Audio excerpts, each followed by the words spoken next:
For when you have something important to say, the more words you use, the weaker the communication is. Their motivation is that they want success without betraying themselves. In fact, they want to honor themselves. So, they learn the greater community way of knowledge, which leads them to say certain things to certain people at the right time, and the rest of the time they maintain stillness and silence, carrying on conversations only to negotiate the necessities of life. Students of the greater community way of knowledge realize they need to practice stillness all the time. Perhaps stillness seems like self-restraint or self-repression to you, for you keep wanting to get away from all your thoughts, your fantasies, little dramas, speculations, analyses, past recollections and projections into the future. Practice stillness. Stillness is necessary if you are to have discretion. It is necessary if you are to experience discernment. It is necessary if you are to see what is really occurring and to know how to respond. Stillness is necessary if you are to choose the right relationships and proceed in the correct way where there is no self-violation. It is necessary if you wish to speak and act with wisdom. Stillness is necessary. How do you develop real discretion? I will give you some guidelines now.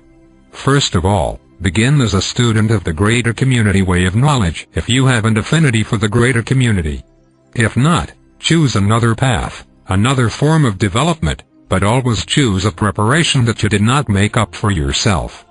Do not take the eclectic approach, choosing a little of this and a little of that, the part of this you like, the part of that you like, and add it all together. For you know what you will have. You will have just what you like, and what you like will not take you anywhere. It will just comfort you and affirm you where you are now.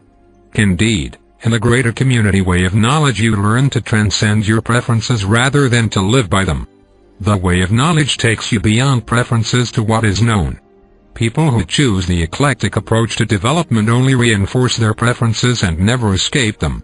Their sense that they are unfree and unfulfilled will continue to haunt them, with little relief in sight. Therefore, choose a preparation not of your own making. Choose something that can take you beyond where you are now into new territory. This is education, and this is development. Yes, there is some need for self-reinforcement, but you must still go beyond where you are now. If you choose an eclectic approach, you will not go beyond where you are now. You will only emphasize where you are now. You will invest yourself more in it. That is why it is the great path of going nowhere. If you are to be a real student of the way, then you must choose a preparation that is correct for you but which is not governed by your preferences and your feelings moment to moment. Then you will practice on days when you feel like it and on days when you don't feel like it. Then you will be able to entertain ideas when they please you and when they don't please you. And you will be able to learn skills when they seem to meet your goals and when they don't seem to meet your goals.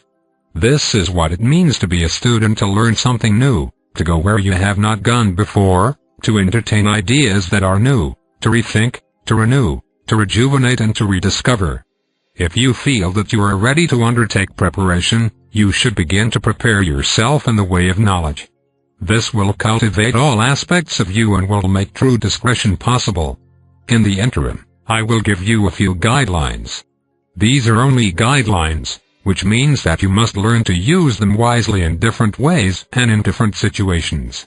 They are not rules that never vary and that are the same in all situations. Indeed, the person who is wise is very mutable and can change and apply wisdom in different situations and in different ways. This represents maturity and advancement. The beginning student wants to know the black and white of everything, so when the preparation says, "Do this," they try to do it in all circumstances without discerning how those circumstances vary or how the application must be different in different circumstances. So, given this propensity in most people, I say as little as possible. Communicate to people whom you trust, whom you sense regard you highly and who have the respect for your spiritual life without trying to impose their vantage point upon you. When you do have to say something, say it simply. You do not need to explain everything, to give a myriad of examples, and to talk until there is nothing left to say. Let people spend time with what you have said rather than trying to make it totally palatable to them. If you feel the need to express something, but the opportunity is not there or the right people are not there, then hold this within yourself. Let the fires burn hotter within you. It is alright to have this pressure. Hold this energy. It is like sex. Some people think that whenever they feel sexual, they must go out and have sex immediately to relieve themselves. This is madness. Think about this, and you will see that it is madness. Likewise, if you have something you need to say to someone in particular, or to everyone or to the universe, and the opportunity is not there or the opportunity is not correct or the time is not right, hold it within yourself. Let it grow. This is how you develop depth, potency, insight and self-awareness within yourself. If there is pressure, let the pressure be there. Then, when there is an opportunity to express whatever that is, it will be expressed with tremendous power. Like pulling back the bow, that pressure is what projects the arrow forward into the world. That is what gives your self-expression power.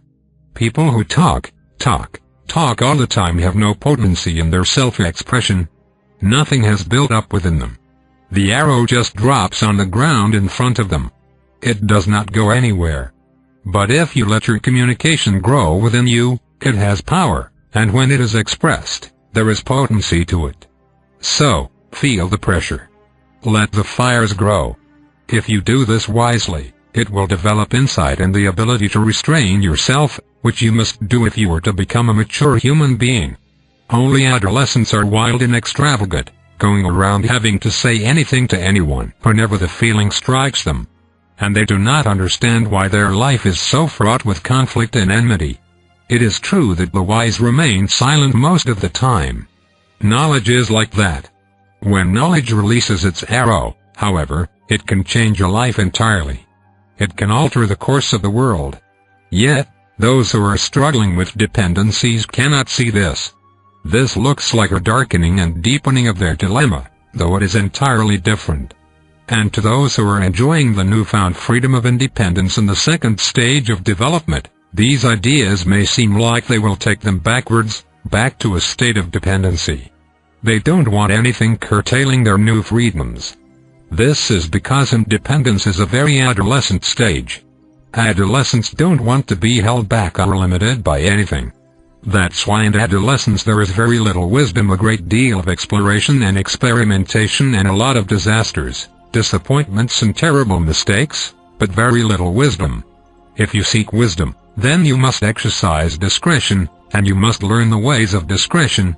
To learn the ways of discretion, you must learn the way of knowledge. That is why instead of learning one skill, you must learn them all. Instead of learning one virtue, you must become virtuous. Instead of learning to acquire one power, you must become powerful. To learn discretion in its true sense is to become a whole and united person, a person who feels the presence of knowledge within, a presence which is self-generating.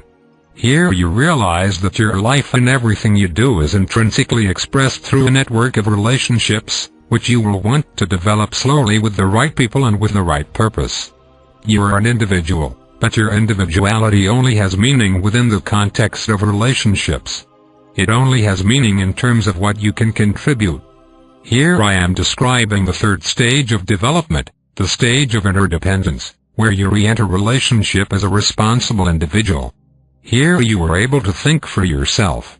Here you can account for your own experience and realize that you must re-engage with life in a real and purposeful way in order to have any satisfaction. For indeed, independence, though thrilling and exciting in its newfound freedom, is essentially lonely and isolating.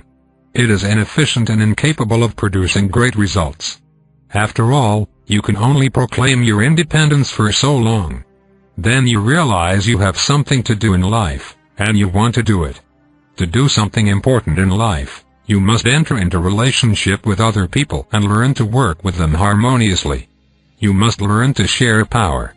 You must learn to restrain yourself. You must learn compromise when compromise is appropriate. You must learn discernment. You must learn all these things, and this prepares you for the third stage of your development, which is the stage of dynamic and genuine interaction with others.